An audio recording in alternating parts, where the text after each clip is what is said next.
Welcome back to our new video. आज इस video हम बात करने वाले हैं अपने माइंड के एल्गोरिथम को लेकर। तो अगर मैं आपसे पूछूं कि दुनिया की सबसे फास्ट मशीन कौन सी है तो क्या आप बता पाएंगे, या फिर दुनिया की सबसे तेज मशीन कौन सी है तो क्या आप बता पाएंगे। आई नो कि वैज्ञानिकों ने बहुत सारी पावरफुल और फास्ट मशीनें बनाई हुई हैं, बट उन सभी फास्ट मशीनों को बनाने वाली पावर हमारे अंदर ही है। That's called our mind. इंसान का माइंड दुनिया की सबसे पावरफुल एंड सबसे फास्ट मशीन है। पूरे ब्रह्मांड में इतने सारे रहस्य हैं कि उन्हें समझना बहुत ही मुश्किल है, और इस ब्रह्मांड से भी ज्यादा रहस्य हमारा माइंड अपने अंदर समेटे हुए है। हर इंसान का माइंड तो सेम है, बट उसके वर्क करने का तरीका डिफरेंट है। जैसे अगर हमें 12 को 5 से मल्टीप्लाई करना है तो कोई 12 इंटू 5 करेगा एंड कोई 5 इंटू 12 करेगा, बट आंसर हमेशा सेम ही होगा, 60। सेम वैसे ही हमारे यूनिवर्स में जितनी भी टाइप की एनर्जी है उन सभी को कोई इंसान जल्दी समझ पाता है, कोई लेट समझ पाता है। कुछ टाइम पहले ह्यूमन ब्रेन पर हुई एक रिसर्च से पता चला है कि अर्थ से निकलने वाली वेव से किसी के माइंड पर ज्यादा इफेक्ट पड़ रहा है और किसी के माइंड पर कम इफेक्ट पड़ रहा है। ऐसे ही कई रहस्य जो मानव दिमाग अपने अंदर समेटे हुए हैं। हम हमारे अंदर होने वाली गतिविधियों पर बहुत कम ध्यान देते हैं। आपने शायद गौर नहीं किया होगा कि जब हम चलते हैं तो हमें कभी कभी अपने पैरों की आवाज सुनाई नहीं देती है, बट अगर कोई और हमारी तरफ चल के आ रहा है तो हमें तुरंत ही उसके पैरों की आवाज सुनाई देने लगती है। क्या आपने सोचा है कि ऐसा क्यों होता है? अगर आप ये जानते हैं तो अच्छी बात है, बट यू डोंट नो तो लिसन। एक रिसर्च में वैज्ञानिकों ने पाया कि चूहों का दिमाग कुछ हद तक मानव के दिमाग के सिमिलर है। एंड जब उन वैज्ञानिकों ने चूहों पर दोबारा रिसर्च किया तो उन्हें पता चला कि इंसान ही नहीं बल्कि चूहे भी अपने पैरों की आवाज को बहुत कम सुन पाते हैं। और ये सब होता है हमारे माइंड की फिल्टर कैपेसिटी के कारण।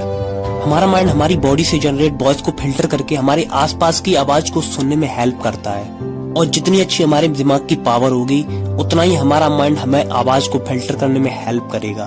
आज तक मानव मस्तिष्क पर जाने कितनी ही रिसर्च हुई है, बट अभी तक ये नहीं संभव हो पाया है कि माइंड को कोई पूरी तरह से समझ पाया हो।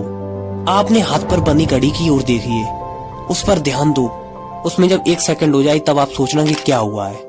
हम लोग सोचते हैं कि 1 सेकंड का कुछ महत्व ही नहीं होता है, बट रियलिटी इससे बहुत ही ज्यादा डिफरेंट है। 1 सेकंड में जाने क्या क्या होता है, और इसका महत्व बहुत ही ज्यादा है इस दुनिया में। कई बार हमारे साथ ऐसा भी होता है, जो हम पढ़ते हैं वो पढ़ते टाइम तो हमें याद रहता है, बट कुछ टाइम बाद या फिर एग्जाम के टाइम तक हम उसे भूल जाते हैं। तो ये आपकी गलतफहमी है कि वो आपको याद था। हकीकत में वो बस आपने रट लिया था। बट अगर आपके माइंड में पड़ा हुआ स्टोर है तो थोड़ा जोर देने पर वो आपको याद आ ही जाएगा। चलो अब कुछ नया जानते हैं। क्या तुम्हें पता है कि तुम्हें कौन कंट्रोल कर रहा है? सुनो, हमारा माइंड, हमारा मन और हम खुद तीनों डिफरेंट है एक दूसरे से। भगवत गीता में भगवान श्री कृष्ण ने बताया है कि आपका जीवन एक रथ की तरह है। जो रथ चला रहा है वो आपका मन है, और जो उस रथ में बैठा है मतलब आप, वो उस रथ का मालिक। कुछ लोगों को लगता है कि हम अपने मन को कंट्रोल नहीं कर सकते, तो सुनो, क्या हम रथ के मालिक होकर भी रथ को कंट्रोल नहीं कर सकते? अकॉर्डिंग टू मी कर सकते हैं, बट यहाँ एक और चीज भी एग्जिस्ट करती है, उसे कहते हैं लेजीनेस। हाँ, लेजीनेस। इसी के कारण इंसान अपने मन को कंट्रोल नहीं कर पाता है।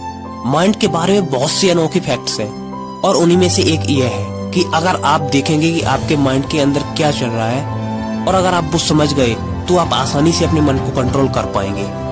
बट ये तभी पॉसिबल होगा जब आप देखेंगे या कॉन्शियस होंगे कि आपके माइंड के अंदर क्या चल रहा है। अगर आपकी बॉडी फिट नहीं है, आप ओवरवेट हो या अंडरवेट हो, बट आप कॉन्शियस नहीं हो, तो आपको आपके फिट होने से या न होने से कोई फर्क नहीं पड़ेगा। बट अगर आपका किसी ने मजाक बना दिया कि आप ओवरवेट हो या अंडरवेट हो, तो आप उस बारे में कॉन्शियस हो जाओगे, एंड फिर आप अपनी बॉडी पर एक्शन लेना जरूर स्टार्ट करोगे।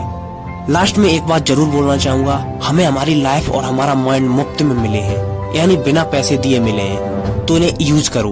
बट उससे पहले हमारे सब्सक्राइब बटन पर क्लिक करके जाओ। तो आज के लिए इतना ही, मिलते हैं ऐसी किसी नेक्स्ट वीडियो में। तब तक के लिए जय हिंद, बाय।